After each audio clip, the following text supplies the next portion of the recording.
சரி மம்மி, நான் எங்களுக்கு ஃப்ளைட் டைம் அங்க கிளம்புறோம் மம்மி. கிளைமேட் மழை அங்கங்க ரொம்ப மோசமா இருக்கு. இந்த சீசன்லயா இப்ப போற? கொஞ்ச நாள் கழிச்சு போலாம் இல்லப்பா? எனக்கு மனசே சரியில்லையேப்பா. மம்மி எல்லாமே புக்கிங் பண்ணி வச்சதுக்கு மேல கேன்சல் பண்ணணும் மம்மி. எவ்வளவு காசு வேஸ்ட் ஆகும் தெரியுமா? சரி என்னமோ பண்ணுங்க, ஆனா பத்திரமா போயிட்டு வாங்கப்பா. அப்பப்ப போன் பண்ணுங்க. கண்டிப்பா மம்மி போன் பண்றேன். சரி வர mummy. A few moments later. என்னாச்சு இவ்வளவு நேரம் ஆச்சு?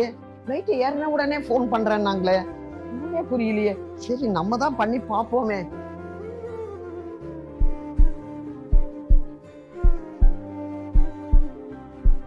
நீங்கள் டயல் செய்த எண் தற்போது பிஸியாக உள்ளது அல்லது தொடர்பு எல்லைக்கு வெளியே உள்ளார்.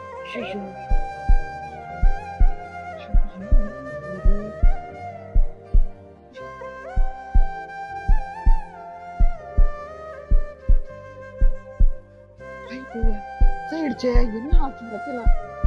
யாரும் தெரியல. இவன் எந்த பிளாட்ல நானும் புரியலையே. நமக்கு சொல்லவும் இல்லை. எப்படி யாரு கேட்கறது? எனக்கு ஒன்றும் புரியலையே. பரவாயில்லைப்பா, பயமா இருக்கே. ஆண்டவா,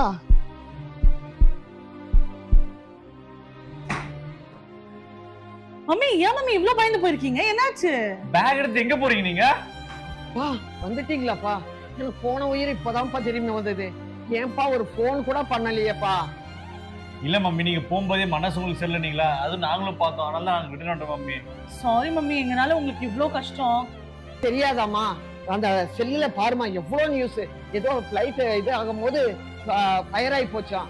பார்த்துட்டு எனக்கு உயிர் எனக்கு இல்லவே இல்லை. நீங்க எந்த பிளைட் போனீங்கன்றது கூட என்கிட்ட சொல்லவே இல்லை. எனக்கு உயிர் போனவன் யாரை கான்டாக்ட் பண்றது, என்ன பண்றது தெரியல. அதனாலதான் எங்கேயாவது தேடலான்ற முடிவுல வெளியில வந்துட்டோமா.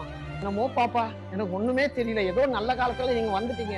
ஆனா அந்த பிளைட் ஆக்சிடென்ட் ஆனது 200 பேர் செத்துருக்காங்க. எவ்வளவு கோடான கோடி பணம் கொடுத்து கொட்டினாலும் போன உயிரை திரும்ப தர முடியாது. ஆனா அவங்க ஆத்மா சாந்தியிட நம்ம எல்லாம் பிரார்த்தனை பண்ணணும் கண்ணா.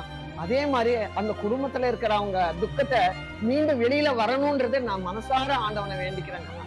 கண்டிப்பா மம்மி, நாங்களும் அதான் வேண்டிக்கிறோம். ஆமா மம்மி.